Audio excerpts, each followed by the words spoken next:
Está no ar. Gente que fala. Gente que fala. Tem texto e direção geral do jornalista Fausto Camunha. Gente que fala. Reúne de segunda a sexta-feira formadores de opinião para discutir as principais notícias do dia. Gente que fala. Tem o selo de qualidade APCOM. Olá, boa tarde. O programa Gente que Fala está começando pela All TV e também pelas redes sociais, All TV, a TV da internet, pelas nossas redes sociais, Instagram, Facebook, o nosso canal no YouTube, tudo à sua disposição para você acompanhar a nossa jornada de hoje. Até a 1 da tarde, você curte, você comenta, você compartilha a nossa transmissão. Eu sou o Mauro Friesman. Meio-dia em ponto, segunda-feira, vamos iniciar mais uma semana por aqui com saúde, com empenho, com dedicação, boas vibrações para todo mundo. Um dia especialíssimo, porque nós vamos tratar por aqui de cultura, de artes plásticas, e o nosso convidado de hoje é o artista plástico Rafael Murió. Tudo bem, Rafael Murió? Seja bem-vindo ao programa Gente que Fala mais uma vez aqui para essa nossa conversa sobre o seu trabalho que nós vamos conhecer hoje. Tudo bem?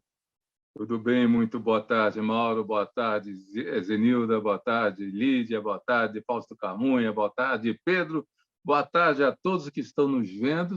É um grande prazer estar aqui no Gente que Fala.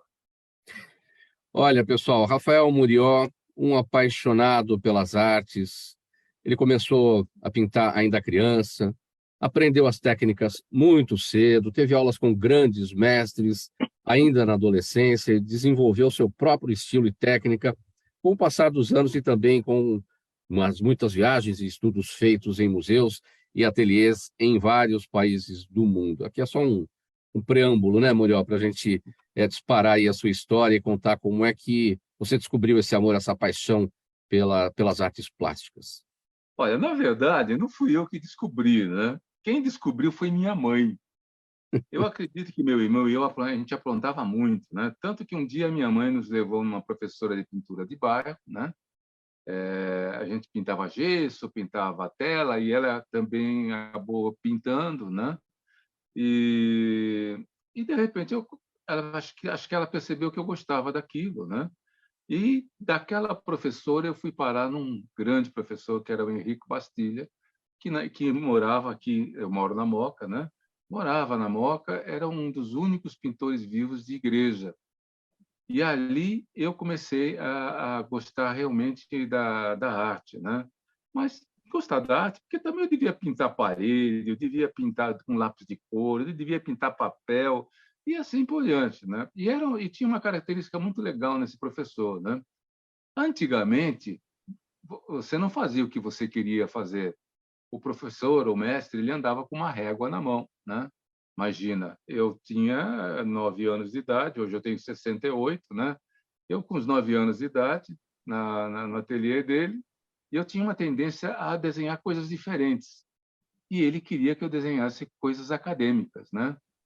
Quando ele desenhava alguma coisa diferente, um rabisco qualquer, ele pegava a régua e batia na minha mão e me fazia pintar as coisas acadêmicas, né? E foi assim que eu comecei a minha vida de artista plástico.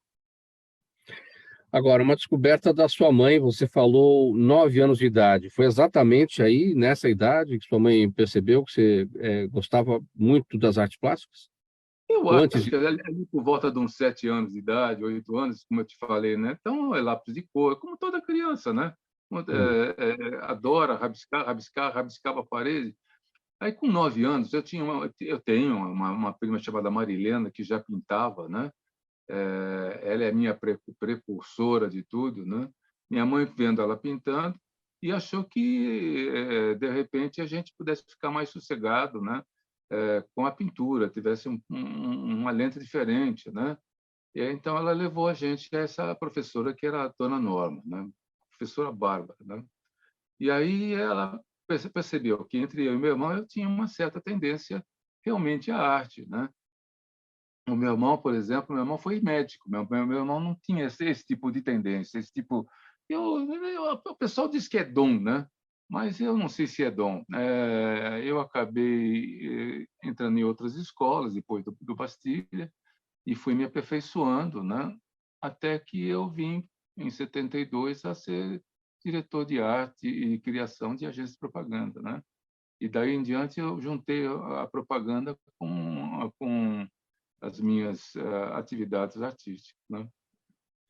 Agora, você citou uma professora, aí no caso, uma professora de arte mesmo, não é a professora da escola primária, porque com 9 anos você estava certamente na terceira série, com 7 anos, no primeiro ano. A professora ali daquele comecinho já notava em você esse gosto? Sim, sim. Você sabe que antigamente, bem antigamente, né, haviam muitos professores de bairro, né, de escolas de arte, né? Era muito comum as mães, moças, levarem filhos para ter aula de arte junto, né? Porque não é que nem hoje. Hoje tem tudo, tem balé, tem tiro ao alvo, as crianças têm 10 milhões de atividades. Naquela época, a atividade, uma delas era ou música ou então pintura, né?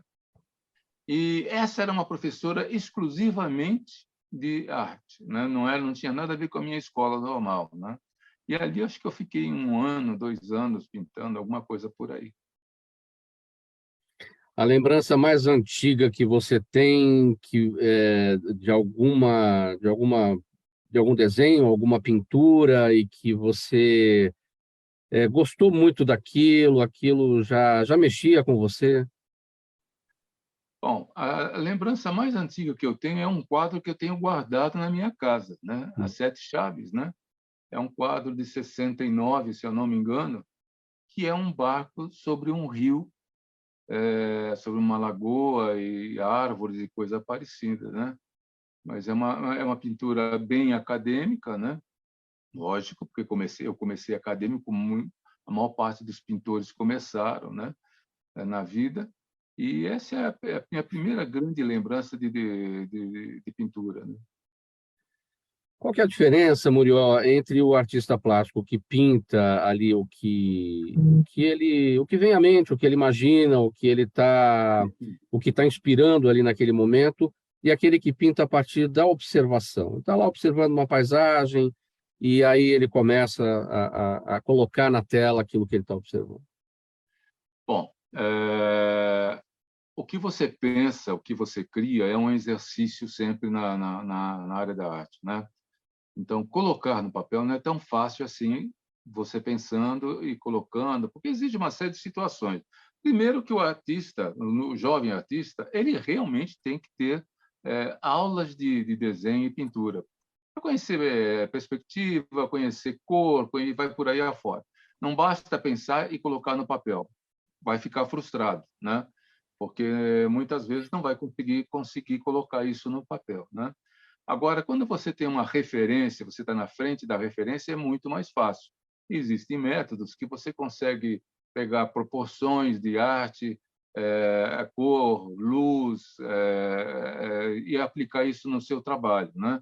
E hoje, desde época que se criou a máquina fotográfica, ficou então muito mais fácil. Você não tinha mais que levar o seu cavalete para o campo, né?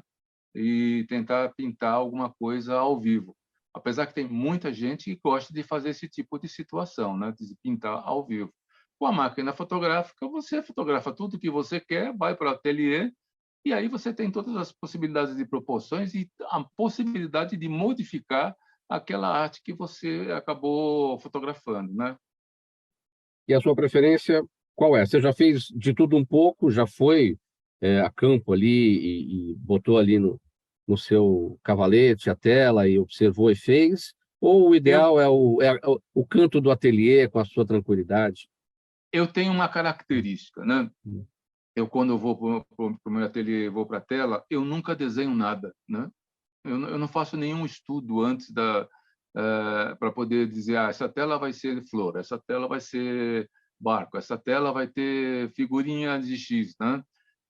Na verdade, eu olho para a tela e aí eu vejo aquilo que eu vou desenhar, aquilo que eu vou pintar, né? Então, eu não faço nenhum pré-estudo. Paralelamente, eu tenho algumas coisas que são exercícios que eu faço de criação o tempo todo, né? Eu tenho meus sketchbooks, eu tenho aquarela, e eu tenho coisas que é fácil manusear na mão, né? De você carregar. Então, na minha bolsa, eu tenho sempre um caderno de desenho, né? De repente, eu tenho alguma ideia, eu rabisco aquela ideia, não quer dizer que seja aquela ideia final que eu vá fazer na tela. E vou te contar um segredinho. Tudo que eu desenho, eu não pinto, né? Por incrível que pareça, acabam virando desenhos, Desenhos. esquetes, rascunhos, né? Mas eu não tenho nenhuma tela que eu tenha desenhado, né? Mas já fiz trabalhos ao vivo, trabalho com fotografia, mas não faço. 95% das vezes tudo vai acontecendo na minha cabeça. Imagens vão se juntando durante o passar dos dias e de repente surge uma tela. Você falou da questão do dom. Por que você não acredita que seja dom? Porque eu, num certo momento da minha vida aqui no ateliê, eu resolvi dar aula de pintura, né? Coisa que eu não tenho muita paciência é dar aula de pintura, mas eu resolvi dar aula de pintura. E nessa aula apareceram 3 pessoas incríveis, incríveis. Elas não tinham o dom da pintura, né? O dom do advogado, o dom do médico, né? Na cirurgia, né? Você precisa ter. Eu não acredito muito no dom, mas essas 3 pessoas me mostraram um outro lado diferente da arte. Uma delas chegou um dia, era um rapaz excepcional. A mãe chegou junto com ela aqui, com ele aqui, né? E ele trouxe o book dele de desenhos, né? E ela queria que eu desse aula para ele, né? Mas ele era realmente bastante excepcional. Eu falei, meu Deus do céu, como é que eu vou dar aula para essa criança? Eu não tenho nenhuma facilidade para isso, né? Quando ele abriu o book dele, um dos artistas, o primeiro artista que eu mais adorei e que eu chamo meu símbolo sexual é o Vincent van Gogh, né? Quando ele abriu o livro dele, os desenhos eram idênticos ao do Van Gogh. Ele nunca tinha ido numa escola de pintura, né? Ele, por sinal, chegou a pintar, a desenhar o quarto dele, parecia o quarto do Van Gogh. Aquilo me deixou num alerta, falando, tem alguma coisa diferente nessa situação toda.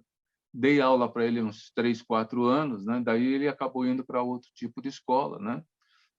Aí apareceu um senhor aqui com 70 anos de idade. Também nunca tinha tido aula de pintura. E a vida dele toda, ele sempre pensou em ter aula de pintura, mas não teve tempo, né? Então ele começou a pintar comigo. Um quadro ele levava 3, 4 meses para fazer. Mas ele tinha uma sensação, um estímulo criativo, um dom, aí vem o dom, né? Das cores, dos traços, ele tinha um traço próprio, mais uma coisa que me chamou bastante atenção. E, por fim, apareceu um senhor aqui também de uns 70 anos, ele trabalhou no Matarazzo, né? Na área têxtil, e ele sempre quis pintar e desenhar, mas ele não tinha dinheiro para poder ir em uma aula de pintura. Começou a pintar comigo. E o foco dele ele tinha 4 filhos, era fazer, num certo momento, 4 telas e deixar para eles quando ele morresse. Então, pasme, ele ficou aqui 1 ano e pouco, né? Terminou as 4 telas, pintava como se tivesse a vida dele toda pintado, né? Terminou as 4 telas, 1 mês depois ele morreu. E cada filha ficou com uma tela. Então, essas coisas me deixam assim meio em dúvida, né? Será que é dom? Será que é uma iluminação de Deus, né? O que será isso, né? Eu prestando atenção aqui nessas 3 histórias, pensei o seguinte: eram artistas que pintavam magistralmente. O que moveu esses 3 artistas a buscarem, que já pintavam magistralmente, a buscar aula de pintura? E a Bom, ponto de te colocar nesse alerta, né? Você falou a palavra alerta, né? o primeiro foi a mãe que trouxe o garoto, né? Que eu acho que ela achava que isso fosse apenas um exercício a mais para ele poder se Ah, desenvolver, né? E ele tinha 25 anos com idade de 12 anos, 13 anos, né? a idade mental de 12, 13 anos. O segundo, provavelmente, fazia rascunhos, né? Em caderninho, papel de pão e coisa parecida. E sempre ele deve ter trabalhado assim 24 horas por dia para manter a família. Como o segundo também é a mesma coisa, né? Então, o terceiro também é a mesma coisa. Então, essas pessoas se aposentaram e, num certo momento, acho que disseram assim: chegou a minha hora de fazer uma coisa que eu gosto, né? E aí foram para a aula de pintura. Eu acho que é alguma coisa por esse caminho, né, Marco? É. Como é que você avalia hoje a garotada, as novas gerações, em relação ao dom ou não, ao talento, das artes plásticas? Vamos fazer uma comparação aqui, como era antigamente, né? Para a gente, a TV era em preto e branco. Hoje você tem todo tipo de tecnologia para todo tipo de situação de audiovisual, de visual, né? Um estímulo completamente diferente para as novas gerações, diferente das nossas gerações, né? E eu até costumo falar, né? Na nossa época a gente ouvia música. Hoje os jovens não ouvem, eles assistem música porque tem clipes, né? Então a música é sempre acompanhada da cor, enfim, da imagem. Então isso estimula a criatividade, estimula novos artistas, estimula um jeito diferente de artes plásticas. Olha, o jovem. O jovem hoje, você sabe que é muito imediatista, né? Ele não tem paciência, né? Então, quando ele procura um emprego, ele procura para ganhar um dinheiro porque ele quer fazer alguma coisa, comprar um carro, fazer outra coisa. Alguém oferece um pouquinho a mais de dinheiro, ele muda de emprego. Na nossa época, na minha época principalmente, o jovem entrava num emprego como office boy e saía como presidente de uma empresa. Então, ele tinha essa característica de ficar 25, 30 anos, 35 anos numa empresa, né? Nas artes plásticas, eu sempre digo assim que a arte ela é como qualquer outro tipo de profissão, né? É como ser um advogado, é como ser um médico. Precisa, primeiro, estudar. Segundo, pastar. Terceiro, é que vai começar o resultado. Como o jovem é muito imediatista, então, quando na área da arte ele começa a pintar, primeiro ele acha que ele é um pintor, né? Não é que aí vem a história do dom, não é? Ele acha que é legal pintar, desenhar, fazer história em quadrinho. Bom, eu vou passar para a tela. Quando ele chega na tela, ele não entende, não começa a não entender as cores. É o primeiro passo. Segundo passo, ele fez a tela, ele vai tentar vender a sua tela. Aí ele percebe que ele não consegue vender a tela, porque o outro lado, o comprador, precisa gostar do que ele faz. Apesar que eu sempre digo que existe comprador para tudo, né? Então, até achar esse comprador leva um tempo. Quando esse tempo vai se passando e ele não consegue vender, e ele também não está trabalhando, ele começa a entrar em pânico. Ele precisa pagar água, luz, escola e vai por aí afora. Então, eu digo sempre ao pessoal que vem conversar comigo, que eu faço palestra, primeira coisa, você quer começar a pintar, mas tem um emprego no paralelo. Eu, no meu caso, especificamente, eu comecei a pintar, desenvolvi a pintura, mas eu tinha um trabalho paralelo que me sustentava, que era a agência de propaganda, né? Então, eu não tinha o problema do dinheiro, né? Então, com isso, eu podia participar de exposição, eu podia comprar material mais caro ou menos caro, e assim por diante, né? Mas o jovem não pensa assim, ele não acha que o material custa caro. Custa muito caro o material para pintura, para desenho, para escultura. Agora, ele acha, então, que eu estou na era da internet. Então, estou na era da internet, eu vou pegar os meus iPads e vou começar a desenhar por iPad, usar programas de computação, mas tudo isso custa dinheiro. Um iPad bom custa R$ 10.000, pelo menos, né? Então, até ele conseguir entrar em curso, é muito dinheiro. Então, o jovem de hoje, imediatista, acaba simplesmente largando a mão da pintura. Se ele tinha o dom, entre aspas, da pintura, ele vai se perder e vai acabar fazendo uma outra coisa, né? Então, qual será o futuro das artes plásticas diante desse cenário? Complicado, Mauro. Eu vejo bastante complicado, apesar que há alguns anos atrás nasceu o NFT, né? Onde você trabalha no digital, basicamente só no digital, né? E eu acabo dizendo que o fundador da Microsoft, o Bill Gates, né? Uns 30 anos atrás, sei lá quanto tempo atrás, eu me lembro que havia aqui em São Paulo vários bancos de imagem, né? Image Bank, vai por aí, você comprava essas imagens para aplicar nos seus trabalhos, né? E eu me lembro que Bill Gates, de uma certa forma, começou a comprar todos os bancos de imagem no mundo. Então, praticamente, eu considero o pai do digital, né? Quer dizer, o pai da imagem digital. Com isso, o jovem entra num outro patamar, que são as imagens digitais, o NFT. Então, lá no NFT, você coloca, lógico, tem todo um processo, e isso vai dinheiro também, não é simplesmente eu querer colocar a minha imagem para vender, né? Então, tem todo um processo, né? No meu caso, especificamente, eu aprendi com um artista no passado que a melhor situação era fotografar meus quadros e transformar em fotografia, essas fotografias se transformavam em gravura e eu vendia o digital. O artista, ele não vende, ele vende o quadro físico, ele não vende a imagem do quadro, né? Isso é o direito autoral, né? Então eu comecei a vender imagens, como o Romero Brito, num certo momento. Eu conheci o Romero Brito há 30 anos atrás, até expus na galeria dele aqui em São Paulo. O Romero Brito, há 30 anos atrás, ele vendia quadro, vendia quadro, vendia quadro, até que ele descobriu o digital. Então, ele faz o quadro, ele fotografa e transforma aquilo para o mundo todo. Então, ele vende o quadro que ele iria vender a 600 mil reais, 1 milhão de dólares, 600 mil dólares, 1 milhão de dólares, ele vende 100 milhões de gravuras no mundo todo, né? A 10 reais, e ganha dinheiro com isso, né? Então, o futuro, aparentemente, é o digital.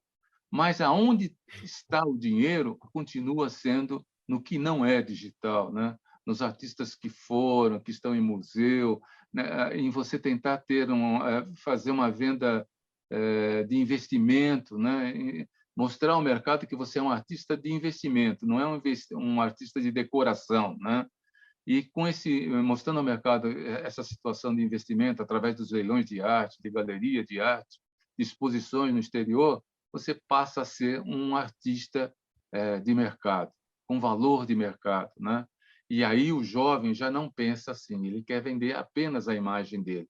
Ele vende a imagem daquele trabalho, mas quem vai faturar com isso é quem comprou a imagem, que vai duplicar isso para o mundo todo, né? Mas nós estamos na época da internet, né? É.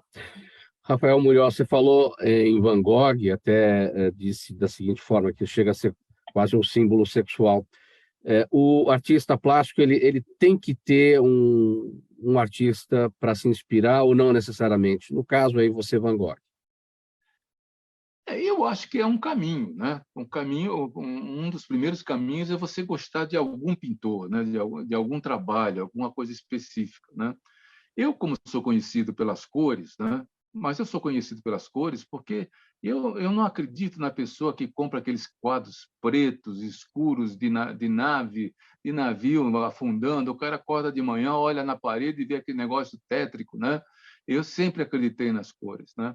Então, o primeiro artista que me chamou a atenção foi o Van Gogh, né? O Van Gogh, com os amarelos, apesar que ele usava uma tinta que não era uma boa tinta, ele acabou se modificando com o tempo. O amarelo que a gente vê no Van Gogh hoje não é o que ele pintou no passado, né? Então, o Van Gogh acabou sendo o meu símbolo sexual. O pessoal fala assim, nossa, mas você tinha tesão pelo Van Gogh? Pô, cara, o Van Gogh foi um pintor pré-impressionista, né? Que morou na França, e pelo que eu já li, né?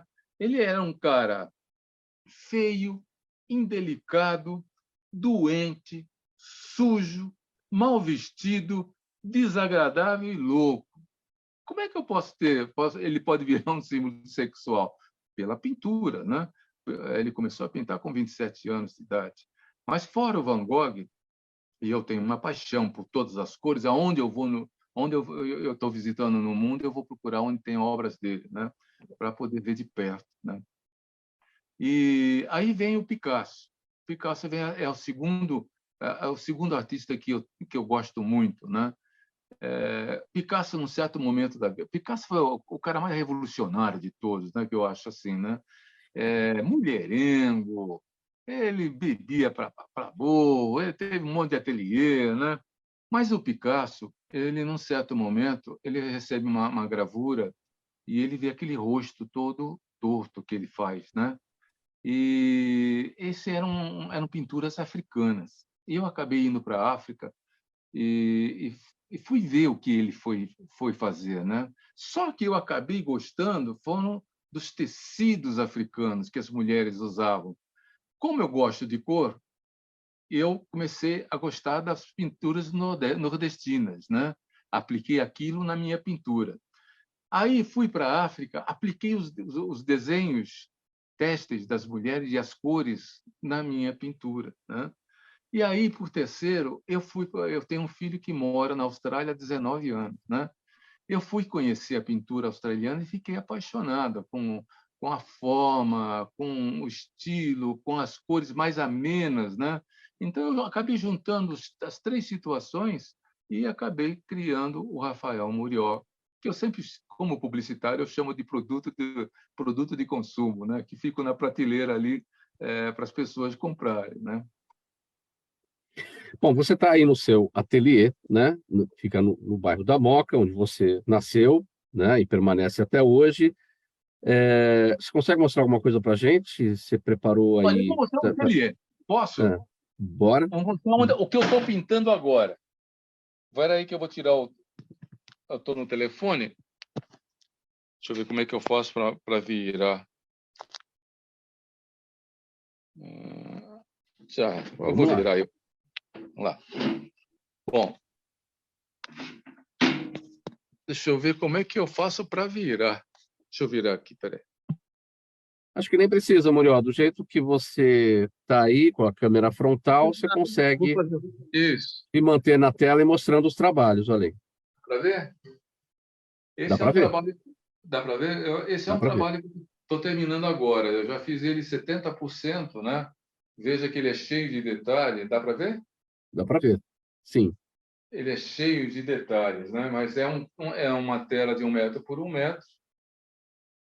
Aqui é onde eu desenho, né? É onde eu pinto. É o seu espaço. É o meu espaço. Eu daqui eu vejo, dá para você consegue ver um espaço que eu tenho verde? Sim, tem uma área verde aí fora, um paisagismo, Eu tenho além aí da sua janela. eu tenho 4 cachorros, né? Então eu fico vendo meus cachorros, fico vendo a chuva, fico vendo o tempo. E aqui eu tenho minhas tintas, pincéis, dá para ver? Sim. Bom, essa tela, perdão, essa tela que você está mostrando para a gente, de um por um, qual a ideia? Nasce como essa proposta? O que você está Eu pintando? aqui, dá para você consegue enxergar as Três Marias? As três mulheres que eu estou Vai mais fazendo? para a sua direita, vai mais para a sua direita. Sim, sim, sim, agora sim, estamos vendo. Então, São eu chamo de as as Três três, Marias, as três Marias. Sim, né? E aí eu vou colocando uma série de situações, por exemplo, eu não sei se você consegue ver, eu como toco piano e música, eu ponho na tela, dá ótimo. para ver? Dá para ver? Eu coloco o nascimento através da galinha e que vai haver um ovo por aqui, né? Eu vou ter um ovo, né? E aí vem o figurativismo do africano, né? Você consegue ver os detalhes? Sim, mais à sua esquerda. Mais à minha esquerda? É isso? Isso. Aham. Então você tem os desenhos africanos, né? Mais ou menos, né? Que eu acabo de uma certa forma modificando eles, né? Você está produzindo essa tela para alguém? Encomenda para alguém? Não, simplesmente você iniciou. Eu iniciei o trabalho, né? E no meu tempo de pintura, eu tento não parar de pintar, né? Uhum. A pintura é um exercício, né, Marco? Você acaba esquecendo, né? Você acaba esquecendo a cor. Se eu de um dia para outro, por exemplo, né? Eu tenho ao lado da tela um lugar onde eu coloco as tintas, né? À medida que eu vou pintando, os tubos de tinta, os tons de tinta, eu vou colocando num certo canto, para não esquecer o que eu fiz no dia seguinte. Eu tenho uma memória muito curta, né? Então, se você me perguntar o que eu desenhei ontem, não sei, não vou saber. O que eu comi ontem, então, nem se fala, né? A memória passada minha mãe, às vezes, ela chegava em casa e falava assim: você lembra quando você fazia isso? Não lembro, né? Não tenho essa memória. Mas, de repente, eu tenho uns cliques e acabo lembrando das coisas, né? Então, eu tenho um sistema de trabalho onde eu estou na tela, eu tenho as tintas, o tipo de pincel que eu estou usando, né? Para no dia seguinte eu não esquecer o que eu estou fazendo. Então, eu continuo. Mas eu estou sempre pintando, ou estou fazendo aquarela, ou estou fazendo esquete, ou estou me comunicando com o meu público, né? Porque eu tenho uma rede social razoavelmente grande, né? No Facebook eu tenho mais de 30 pessoas que me seguem, no Instagram eu tenho quase 3.000, e no Twitter eu tenho quase 3.000, no TikTok eu tenho quase 3.000, né? Então, essas pessoas eu me comunico diariamente, ou mostrando quadro, ou com pensamentos meus de arte, ou fazendo live. E a outra coisa que eu gosto muito é música, né? Sim. Então, Você eu toca piano. também eu toco piano e violão, né? Eu nasci também na música, né? E eu tive o primeiro conjunto infantil do Brasil chamado The Little Boys. Eu cheguei a tocar na Jovem Guarda, né? Mas também, quando eu tinha 12 anos, eu comecei a fazer jingle, né? Então, e foi difícil saber o que eu queria fazer, se eu queria pintar ou se eu queria ser músico ou se eu queria ser, Ou depois, mais para frente, publicitário. publicitário, né?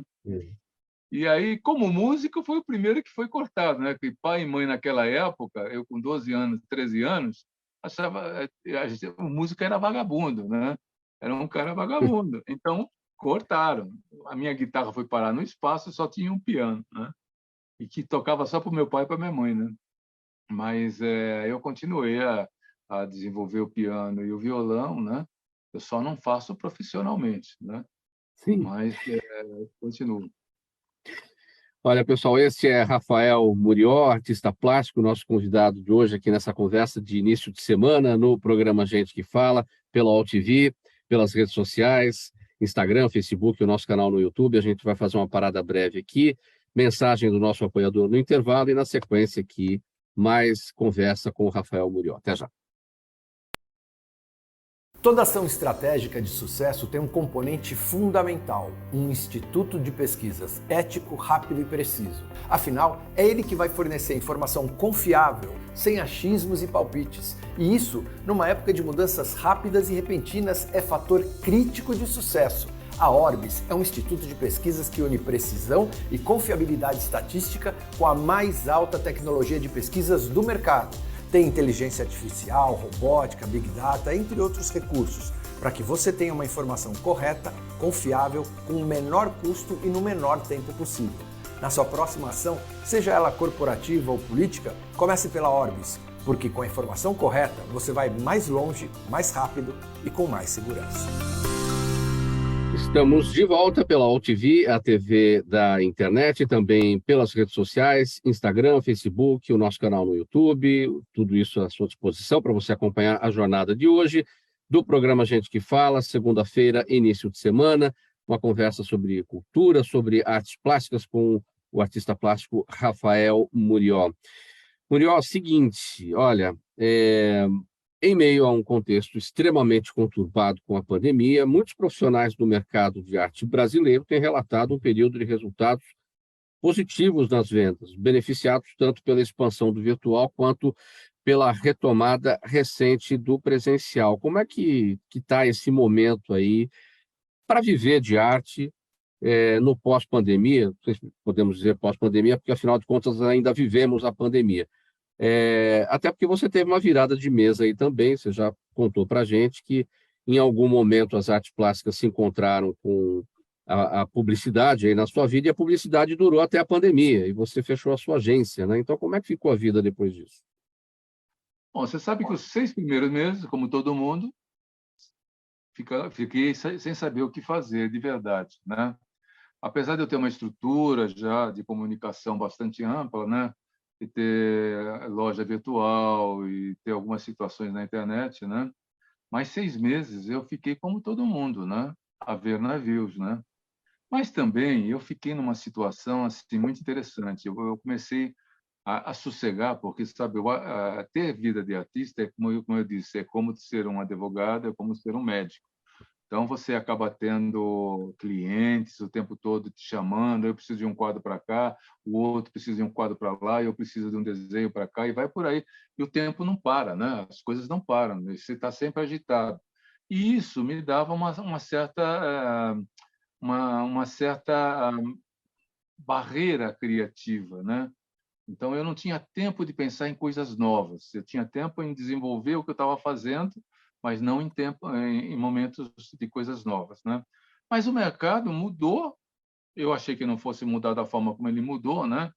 Então, aconteceram coisas como... Eu era um cara presencial, quer dizer, eu estava na galeria, mas o meu quadro estava presencialmente junto ao público, né?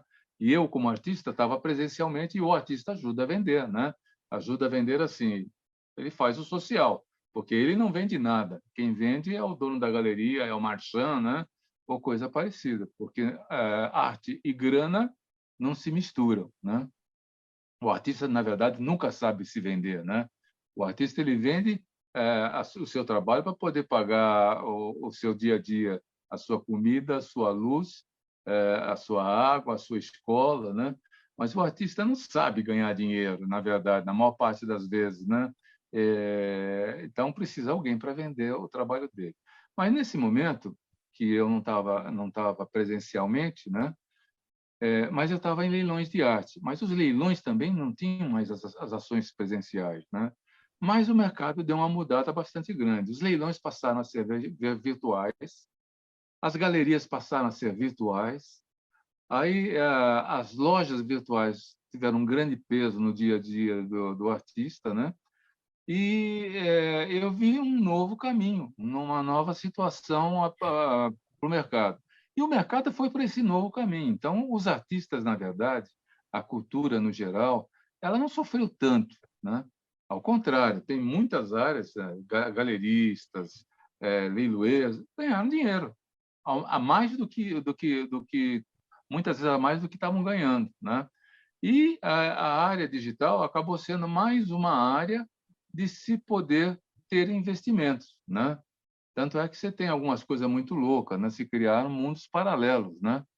Por exemplo, a Nike acabou vendendo o ano passado ou esse ano um tênis de US$ 1 milhão, um tênis que não existe, né? Acabou vendendo a imagem de um tênis que não existe. Um artista plástico italiano acabou fazendo uma escultura e colocando numa rua que não existia, uma escultura que não existia, que ele vendeu também à base de US$ 1 milhão. Mas a coisa não existe em lugar nenhum. Ela não existe. Palpavelmente, ela não existe, né? Então, surgiram-se outras situações para o artista poder viver, né? Você está falando é o que você já contou anteriormente para a gente, que é o advento do NFT, não é isso? É isso que impulsionou, a pandemia acabou impulsionando o NFT. Sim, exatamente. O NFT acabou sendo hoje uma arma estratégica muito grande para o artista, né? Tem uma coisa muito legal, Rafael, que é o seguinte, que eu li aqui. Você escreveu para o Orbis News na semana passada. O Orbis News é a nossa plataforma aqui de artigos e opiniões, de notáveis, de personalidades, com a direção do nosso diretor aqui do programa Gente que Fala, o jornalista Fausto Camunha. E no seu artigo na semana passada, você disse assim: eu estava pensando como seria a coluna dessa semana quando lembrei que hoje em dia existe uma onda de comunicação que é assistir seriados pelos canais da Netflix, HBO, Amazon Prime Video, entre outros. Neste caso, são filmes com vários episódios. Enquanto escrevia essa matéria, pensava por que não fazer uma série cultural com pessoas falando semanalmente sobre o que acontece na Avenida Paulista relativo à cultura. E aí você conta aqui no seu artigo que você faz esse trabalho, que se chama Café com Arte Rafael Murió, todos os sábados a partir das 9 da manhã. Quem é que te acompanha nisso? Como é que funciona?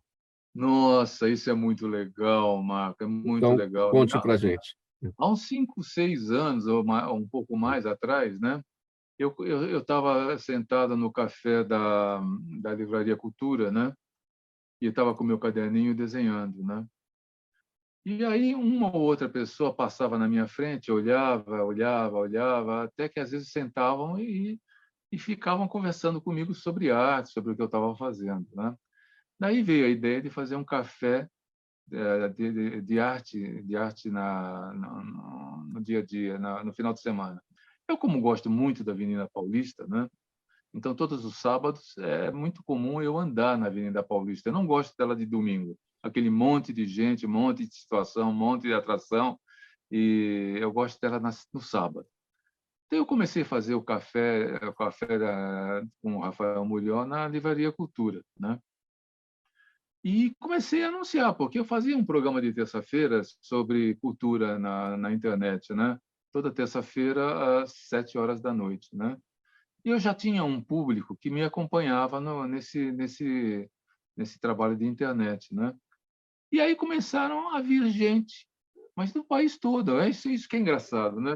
Do país todo. De repente aparecia um artista do Nordeste, de repente aparecia um artista do Paraná, de repente vinha uma pessoa de Santos, do Guarujá. E, bom, e a gente sentava e ficava tomando café, eu desenhando, e já levava, num certo momento já levava papel e caneta para as pessoas também desenharem um pouquinho, né? E a gente falava de arte. Dali a gente saía, tomava um belo, eu tomava o segundo belo café, que o primeiro era em casa, né? O segundo belo café. É. E aí a gente saía dali, e como a Paulista é rica em cultura, né? Em arte, né? A gente saía para ver alguns programas que aconteciam na Paulista, né? Tipo MASP, tipo Instituto Moreira Salles, e vai por aí afora, né? Eu saía com esse grupo. Ou, às vezes, a gente saía da Paulista e ia para o centro, ia para o CCBB, né? O Banco do Brasil, ia para a Caixa Econômica Cultural, né? Então, a gente saía e, quando chegava na hora do almoço, nós almoçávamos juntos. E, geralmente, a gente almoça junto. É mais um momento que a gente fala não só de arte e cultura, né? Mas também fala de família, fala de futuro de cada um na sua área de pintura, né? E se tornou uma coisa marcante para mim até antes da pandemia. Quando chegou a pandemia, eu parei o café com o Rafael Murió e comecei novamente a fazê-lo essa semana, né? Semana passada com o Instituto Moreira Salles. O café da Livraria Cultura, infelizmente, fechou. A própria Livraria Cultura, infelizmente, está em péssimo estado, né? Então, a gente começou a fazer o café no Instituto Moreira Salles, né? Mas, infelizmente, a cultura nesse país está no estado que está, né? Não por culpa desse governo ou dos outros governos, ela está porque está, né? Então, a partir de agora, no Instituto Moreira Salles, todos os sábados, dá essa ficha técnica. Como é que as pessoas, então, os artistas podem te acompanhar? Artistas e, evidentemente, não artistas, aqueles que gostam da arte e querem te acompanhar. A gente se encontra no Instituto Moreira Salles às 10 horas da manhã, porque é a hora que o Moreira Salles abre. Tomamos um café. Quem quiser participar, é só entrar no meu Instagram, Rafael Murió, _ artista plástico, e me avisar que vai, né? Para que eu possa estar lá à disposição. Se não tiver ninguém que vá, provavelmente eu não irei. Mas, normalmente, eu vou lá para desenhar pelo menos 2 horas. Eu fico lá fazendo meus esquetes, né? Você atua também, tem teatro na sua vida, a literatura, que outras artes aparecem mais, Murió? Olha, eu já tive teatro, já fiz alguma coisa de teatro, mas coisa estudantil, né? Literatura, eu escrevo alguma coisa, mas nada publicado até hoje, né? Eu fico mais realmente dirigido à música e à pintura, né? Para a gente falar de música, né? Semana passada, infelizmente, o Brasil aí perdendo grandes nomes, né? Gal Costa e Rolando Boldrin. essa coisa impressionante da coincidência das duas mortes no mesmo dia, o impacto dessas perdas. Como é que você recebeu isso naquele momento? Um vazio, Marco. Nós ficamos num vazio. Com a perda dele, se perdeu um pedaço da música brasileira, se perdeu referências do nosso caminho artístico. Agora o Brasil está mais um pouquinho mudo, né? É uma tristeza você ver pessoas que são da sua geração, né, indo embora. Mas está na hora, né? Está na hora. Até o sargento Dos Trapalhões, dos Trapalhões foi embora, que também fez parte da minha vida, né? né? Então, daqui a pouco outros nomes irão, mas é um vazio, né? Realmente é um vazio na nossa cultura, né? Que você tinha na Gal, tamanha a sua predileção aí também pelas coisas do Nordeste. A gente vê aí no seu ateliê algumas coisas que você trouxe de lá e essa predileção também pela cultura nordestina. Olha, uma delas eu tenho um grande amigo chamado Manuel Barembem. Manuel Barembem, na área musical, é uma pessoa bastante conhecida, né? Foi diretor e presidente de várias gravadoras, né, do mercado. Mas uma característica dele foi ele ter lançado um monte de artistas, Chico Buarque de Holanda, Novos Baianos e coisa parecida, né? Ele lançou festivais da Record e vai por aí afora. E ele trabalhou comigo aqui no meu escritório, né? E uma das coisas maravilhosas, né, que ele conta as histórias dos novos baianos, né? Então, aí você tem Caetano, você tem Gil, você tem Gal, você tem Bethânia, vai por aí afora. Toda essa turma da época dos novos baianos, né? Nem todos fizeram parte dos novos baianos, né? Mas as histórias de música dessa turma são incríveis, né? A história que eu digo é o outro lado do palco. Não é aquela história que está na literatura, né? Mas do outro lado do palco. Por exemplo, o rei da bossa nova, né? Esqueci o nome dele agora, da bossa nova. Bom, não vem ao caso. Mas ele ia num prédio que havia na Avenida São Luís, onde ficava Caetano, Gil, né? Era tudo bicho grilo, né? E os caras não tinham dinheiro, não tinham nenhum tostão, né? Nem para comer. Então ele acabava deixando dinheiro para essa turma para poder almoçar, jantar e pagar o aluguel do apartamento, né? Gilberto, João como é que é Gilberto? o nome dele? Hã? João Gilberto? João Sim. Gilberto, isso. João Gilberto foi uma pessoa incrível, né? Tanto é adorado por ele, pelos novos baianos, né? Então você tem a música de São Paulo feita pelo Caetano, que ele fez entre a Avenida São Luís e a Avenida Ipiranga, né? Então as histórias do outro lado do palco é que são legal. Manuel sempre contou as histórias para mim de como acontecer, né? Essa turma toda, né? Então, e como eu gosto, como você falou, do Nordeste, né? Eu fico mais próximo ainda de uma Gal Costa, de uma Bethânia, de um Gil, de um Caetano, né? Não sei por quê, acho que na outra encarnação eu nasci no Nordeste, né? Mas tenho uma nora nordestina, paraibana, né? Então, de alguma forma, meus netos e netas por parte dela, netas, né? Têm sangue nordestino, né? Não é legal? Sim.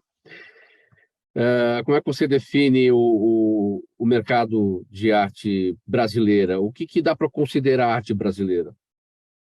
Bom, primeiro que a arte brasileira ela começa antes da descoberta do Brasil.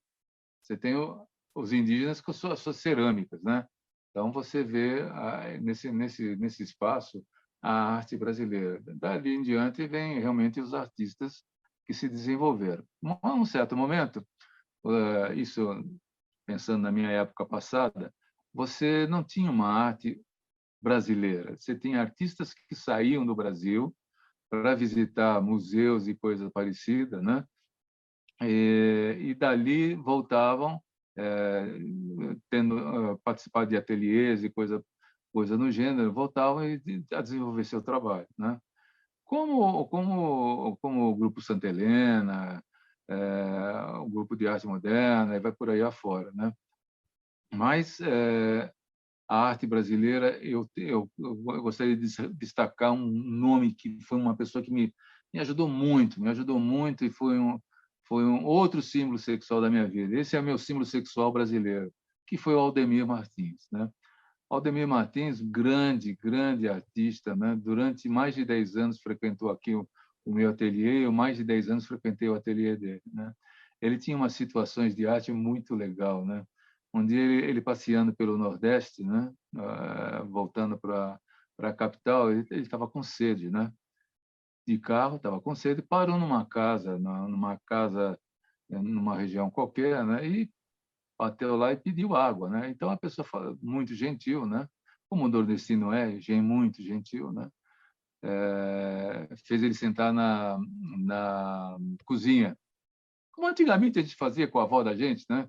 Quando chegava na casa da avó da gente, a gente sentava na cozinha para tomar café com todo mundo, né?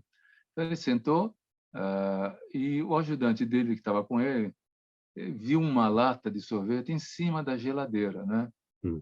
E aí ele perguntou para a pessoa: puxa, essa lata aí desenhada, que legal, né? Ela falou: essa lata ninguém leva de casa, é uma lata artística, né? Ele falou assim: mas como é artística, né? Ela é de um grande artista nordestino, né? Que é o Aldemir Martins. Aí ele começou a rir e falou assim: mas eu sou Aldemir Martins, né? A senhora ficou louca, né? Ficou abismada, né? Com a arte dele, e ele acabou dando um autógrafo, né? Aldemir fez aqui durante 10 anos o almoço de jantar dos amigos do Aldemir na época de Natal, né? Então, aqui no meu ateliê, Sim. vinham os maiores artistas do mercado brasileiro, né? Mas, como eu também fui fora ver os trabalhos de outros artistas, porque num certo momento você só tinha livros para poder encontrar e desenvolver seu trabalho, né? Hoje não, hoje é tudo muito fácil, né? Para você ter uma ideia, eu tenho, acredito que mais de 5.000 artistas no mundo que me mandam material de tudo quanto é forma, né? E eu analiso o material das pessoas e vou melhorando o meu tipo de trabalho. Chego até descobrir artistas do outro lado do mundo que estão fazendo muita coisa parecida com a minha, né? Então, esse é o que eles chamam de inconsciente coletivo, né? Você pretende voltar, Rafael Murió, para a publicidade de alguma maneira, não da forma como já ocorreu, mas esse caminho de volta existe? Em algum momento você pensa nisso? Não, 68 anos, eu tô é difícil, né? Porque ser publicitário é como ser um psicólogo. Você senta na frente do cliente, o cliente te conta a vida toda durante 90 minutos e 10 minutos é de trabalho, né? Bom, isso foram mais de 40 anos, isso, né? Lógico que a parte criativa é o que eu mais gosto, né? Desenvolver trabalhos para que o público reconheça um produto. Aqui eu tenho vários produtos que a gente lançou, Tefal, Telefunken, vai por aí afora, tem um monte. Eu trabalhei para mais de 450 empresas, né? Até a Globo eu trabalhei. Para a Globo eu trabalhei. Mas cansei. Há uns 10 anos atrás, eu já tinha dito que ia parar, mas isso é que nem pinga, né? Você não para da noite para o dia, né? 5 anos atrás, virei para o meu filho, que depois assumiu a agência, né? E disse para ele assim: você tem 5 anos que eu vou ficar, que eu ainda fico na agência. Daqui a 5 anos eu só sou pintor, mais nada. E foi isso que aconteceu. Quando deu 5 anos, querendo ou não querendo, eu comecei só a pintar e fui esquecendo a propaganda. Mesmo assim, nesses 4 anos, a propaganda toda mudou, né? O que a gente fazia de colocar anúncio na Globo, no Estado, na Folha, onde se ganhava dinheiro com essa situação toda, de certa forma acabou, porque viraram blogs, viraram outras situações onde a pessoa, ao invés de investir 100 mil reais em 30 segundos da Globo, investe 5 mil reais num rapaz que tem 2, 3, 4 milhões de seguidores na área, por exemplo, de tênis, né? Que faz alpinismo, então ele faz um anúncio de 5 mil reais, né? Então, a propaganda toda mudou. Você precisa conhecer estratégia de internet mais profundamente, que não é aquela estratégia que a gente desenvolveu no marketing no passado. Sim, mas essa democratização da publicidade, acho que a gente pode tratar assim, porque aquele que pagava 100 mil na Globo, hoje não é mais assim, aí outro pode pagar 5 mil ali numa situação mais factível para ele, né? Então, isso traz uma democratização, traz também um respiro para a própria artes plásticas também, né? Porque que acaba encontrando um outro mercado, que estava ali só naqueles 100 mil da Globo, né? Mas você imagina, eu estou na fase realmente de estar aposentado, né? Então, você precisa, com 68 anos, conhecer a tecnologia dessa situação toda que muda dia a dia. Então, os programas mudam, os Photoshop da vida mudam a cada segundo, né? Então, você precisa estar atualizado. No passado muito próximo, por exemplo, eu cobrava para fazer um folheto R$ 3.000. Hoje, qualquer um que está na propaganda, ele cobra R$ 50 para fazer um folheto, né? Cobra R$ 50 porque existem apps e mais apps no mundo todo que você compra esses layouts de folheto, catálogo, anúncio e vai por aí Sim, afora. tem aos montes. Há um monte. Então, você, como empresário, não vale mais a pena possuir uma agência de propaganda dentro dos moldes que a gente tinha com os moldes de hoje. Lógico, você tem toda a razão, e ficou mais democrático. Todo mundo tem condição hoje de mostrar o seu produto, mostrar a sua empresa de uma forma extremamente barata e alcançando mais do que uma Veja no passado, né? A Veja no passado fazia 600 mil, 800 mil de tiragem, você multiplicava por 4, eram 2.400.000 pessoas lendo a Veja semanalmente. Hoje, um menino aí qualquer no blog, uma moça no blog, tem 3, 4 milhões de pessoas que ele vende o espaço dele a um valor extremamente curto, né? Rafael Murió, seu conselho, né, o que você pode dizer para os atuais artistas, para aqueles que querem ser artistas, que vão para esse meio, vão para esse caminho? Quais são os seus conselhos, suas dicas? Bom, hoje em dia, Marco, existem milhares de pessoas que estão colocando a sua arte na rua, né? Então, a primeira situação, comece realmente a desenhar, a estudar desenho, a pintar, mas sempre no paralelo tenha uma outra empresa que você trabalha, para não se frustrar. Perdão.